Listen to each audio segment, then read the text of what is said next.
Ça fait déjà plus de 2 mois que nous sommes en confinement et nos jeunes du secondaire poursuivent leurs apprentissages à distance depuis déjà quelques semaines. Même si maintenant on commence à parler de déconfinement, pour plusieurs ados et leurs parents, cette période est encore très difficile. Si certains ont déjà réussi à mettre en place une nouvelle structure, notamment pour les apprentissages scolaires à distance, il est aussi normal de vivre encore des périodes très difficiles où on a l'impression que rien ne fonctionne pour mobiliser nos jeunes. Dans cette capsule, on abordera principalement l'hygiène de vie et la routine dans un tel contexte de pandémie et de confinement, ainsi que quelques principes et trucs pour aider nos jeunes à garder l'équilibre malgré les circonstances. La motivation et l'engagement seront également discutés. Qui dit confinement, pandémie, dit perte de repères, et qui dit perte de repères, dit forcément démotivation. C'est normal pour tout le monde de se sentir amorphe de temps en temps pendant cette période et d'avoir des jours où rien nous dit. L'être humain a besoin d'avoir l'impression de pouvoir contrôler son environnement et pour ce faire, on a besoin de structure. Comment soutenir notre jeune dans le développement et le maintien de nouvelles structures et routines? La pyramide de Maslow, présentée ici, est un modèle de motivation classique en psychologie. Cette pyramide hiérarchise les principaux besoins d'un individu. Les besoins physiologiques étant à la toute base, on dit que l'être humain cherche avant tout à combler ce groupe de besoins avant de pouvoir passer à un autre groupe de besoins plus supérieur. Après les besoins de dormir et manger, l'être humain chercherait à satisfaire son besoin de sécurité, tant physique que psychologique. Ensuite, selon la pyramide, il y a les besoins sociaux, d'amour, d'appartenance, d'estime et d'accomplissement personnel. Ce qu'il faut comprendre ici n'est pas tant le moment où les besoins d'ordre supérieur deviennent source de motivation, parce que ça dépend du contexte de la personne. Mais plutôt, ce qu'il faut comprendre par cette pyramide est l'importance des besoins de base. On ne peut pas s'attendre à ce que nos jeunes soient disponibles pour mettre en place une nouvelle routine de travail, être mobilisés, motivés, s'ils ne sont pas bien et en équilibre. Maintenant qu'on sait que les besoins de base sont si importants, quels sont les ingrédients d'une hygiène de vie saine qui permettrait à notre ado de combler ses besoins de base, selon le contexte actuel qu'on vit, pour qu'il se sente avant toute chose bien? Donc, bien sûr, bien manger à tous les jours, minimum 3 bons repas équilibrés à chaque jour. Se coucher à une heure raisonnable à tous les jours ou presque les jours de semaine au moins, même s'il peut être tentant pour notre jeune de veiller, passer minuit. Ça va être, c'est pas tellement recommandé parce que ça va être d'une part difficile pour le retour à la normale cet automne, mais aussi dans les médias, une bonne nuit de sommeil contribue à la bonne humeur, au bien-être et aussi ça donne à notre ado suffisamment d'énergie le lendemain pour en fait pouvoir être motivé pour faire ses tâches qu'il aura à faire. Prendre une douche aussi, un bain, comme on faisait avant quand il y avait de l'école, la majorité des journées d'une semaine. C'est sûr que ça peut être tentant de rester en pyjama, même pour les adultes, des fois, mais le fait de faire sa routine de toilette la plupart des jours d'une semaine contribue au sentiment de contrôle et de bien-être de l'individu. Aussi, on recommande que le jeune ait accès à un endroit où il peut se retrouver seul dans la maison ou dans l'appartement, au moins une ou deux fois dans la journée. Se retrouver seul pour pouvoir faire de la relaxation, réfléchir, écouter de la musique, mais aussi éventuellement pouvoir faire ses travaux scolaires. Si le jeune n'est pas seul dans sa chambre, au moins qu'il ait accès à un lieu seulement pour lui ou elle à un moment donné dans la journée ou deux moments donnés dans la journée où il peut, dans le fond, se retrouver pour satisfaire, en fait, le besoin de sécurité psychologique. Ça fait partie du besoin de sécurité psychologique de pouvoir être seul pour réfléchir, relaxer. Maintenant, l'exercice physique. On recommande minimum 30 minutes d'exercice physique. Ça peut être faire de la marche rapide, du vélo, du jogging, mais aussi il y a plein de vidéos YouTube actuellement pour, en fait, que le jeune peut répéter, imiter chez lui dans le confort de sa chambre ou dans son salon. C'est des vidéos qui ont été faites par des adolescents où on voit des adolescents faire l'exercice physique. Ici, si on clique sur l'hyperlien ci-dessous présenté, on, on trouve en fait un vidéo qui a été fait pour le mouvement Bouge ton cube. Et en fait, voilà, le jeune, même pendant les journées de pluie ou s'il est à la maison en pyjama ou s'il a besoin juste d'être énergisé, il peut se retrouver devant son écran et bouger un petit peu. Bouger est important non seulement pour la santé physique, mais aussi psychologique, en fait. Il y a des hormones du bien-être qui sont sécrétées quand on bouge et aussi, il y a une réduction des hormones, de la sécrétion des hormones du stress. Donc, un double effet sur le plan hormonal, un double effet bénéfique de bouger, de faire de l'exercice, et ce, vraiment à tous les jours. Maintenant, une fois les besoins de base comblés, on dit que les besoins de socialisation sont très importants pour nous tous, mais surtout pour les ados. Donc, il y a plein de trucs, il y a plein de choses que les ados font actuellement. Si votre jeune n'a pas encore découvert Zoom, il peut, en fait, chaque ami peut télécharger l'application sur son iPad, son téléphone, puis ils peuvent se réunir. Il n'y a pas de maximum de personnes qui peuvent être réunies selon cette plateforme virtuelle. Et ça peut être FaceTime ou Google Duo aussi. Ils peuvent être plus que deux personnes. Ils peuvent en fait discuter, mais aussi des fois, ils peuvent faire une activité ensemble. Par exemple, ils peuvent écouter un film ou parler du film qu'ils ont préalablement écouté. Donc voilà des plateformes web ou en fait sur écran qui permettent aux jeunes de socialiser un peu comme ils le faisaient quand ils étaient à l'école. Bien sûr aussi, c'est important, on le fait déjà, hein, on responsabilise nos jeunes face à l'utilisation des écrans. C'est sûr qu'on ne peut pas les éliminer, même il y a beaucoup de bons avec les écrans s'ils sont bien utilisés, mais on leur rappelle que les journées ne peuvent pas juste être composées du temps d'écran. On doit faire plusieurs choses dans une journée pour être bien en équilibre. On doit faire l'exercice physique, on doit faire un peu de lecture, des travaux scolaires, on doit communiquer avec les personnes dans la maison, les amis, se détendre, jouer, en fait, bref.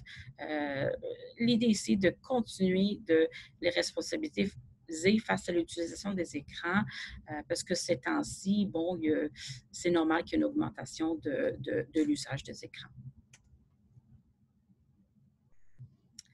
Maintenant, quelques trucs pour aider nos jeunes à être motivés. Donc, proposer un horaire. Bon, si on ne l'a pas déjà fait, plusieurs l'ont déjà fait. Mais l'idée ici est aussi d'impliquer notre jeune dans la création, dans la conception de nouvel horaire. Donc, à chaque jour, on inclut des courtes périodes de travaux scolaires idéalement le matin et l'après-midi. Ça peut être 30 à 90 minutes le matin, puis 30 à 60 minutes l'après-midi de travaux scolaires. Puis là-dedans, on essaie de diversifier du temps pour le réseautage virtuel, les responsabilités à la maison, l'activité physique, jouer. Donc, des tâches moins le fun avec des tâches un peu plus plaisantes pour le jeune. Bon, de les varier dans notre horaire, l'horaire pour le jeune. Bon, maintenant, la théorie des buts dit que si l'individu, bon, le jeune, hein, ici dans ce cas, se fixe des objectifs réalistes, il va être plus mobilisé. C'est bon autrement dit, c'est bon pour la motivation. Donc, on aide notre jeune à se fixer, bon, ça peut juste être un objectif à chaque jour. C'est sûr qu'on ne peut pas toujours, on a un horaire, mais on ne peut pas toujours le suivre à tous les jours, mais déjà d'avoir un objectif, une chose, une tâche incontournable, c'est très bon, non seulement pour la motivation, mais aussi pour l'estime personnelle du jeune. On parle beaucoup d'objectifs SMART. Ce que ça veut dire, SMART est un acronyme.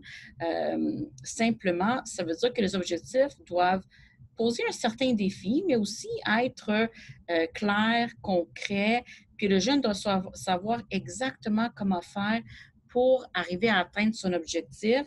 Puis aussi, il doit sentir qu'il est capable, qu'il a les ressources pour atteindre ses objectifs. Donc, si à chaque jour, on fixe avec lui l'objectif de faire 30 minutes de mathématiques, bien, il doit savoir exactement comment faire. Donc, est-ce que c'est des exercices dans son cahier?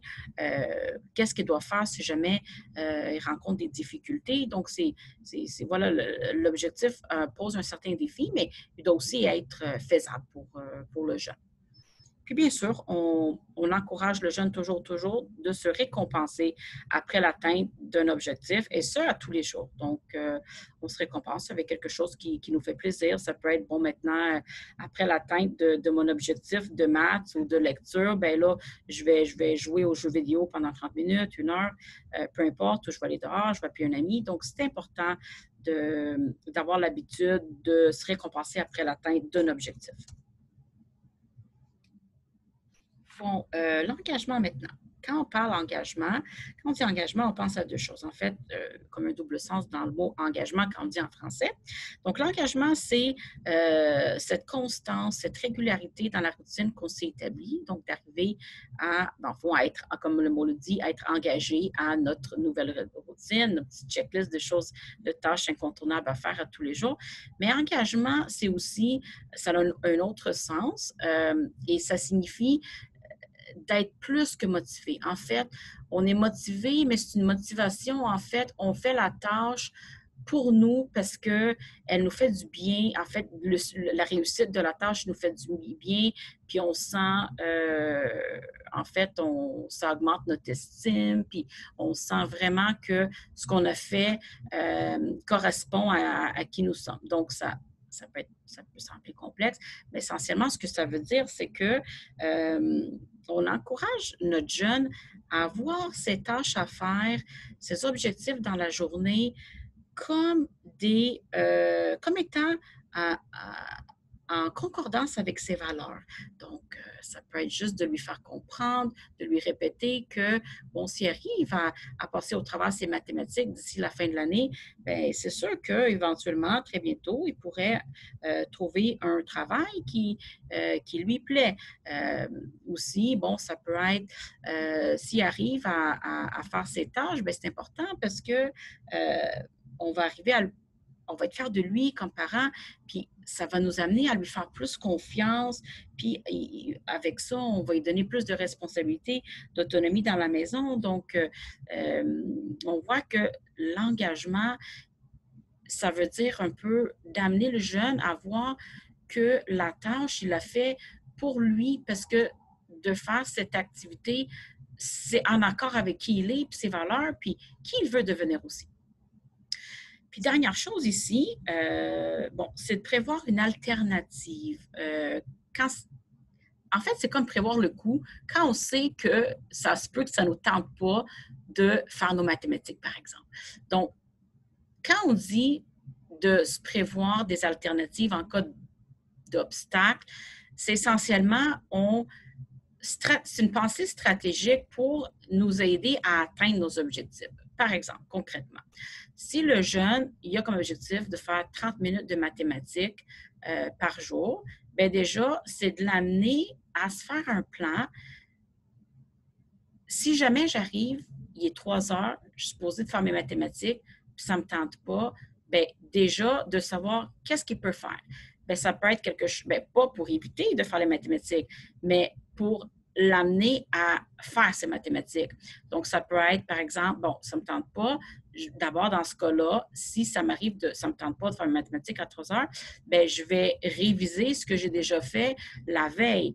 Ou ça peut être, bon, je vais appeler un ami qui a moins de difficultés, ou je vais envoyer un courriel à mon enseignant, à mon prof, puis je vais attendre le retour. Donc, l'idée ici n'est pas d'éviter de faire la tâche quand il y a des baisses de motivation, mais déjà de prévoir qu'est-ce que je fais quand ça va m'arriver d'avoir moins le goût de faire la tâche. Donc, voilà, c'est un peu ça. C'est un peu de se préparer des alternatives mentales, même de les mettre sur papier.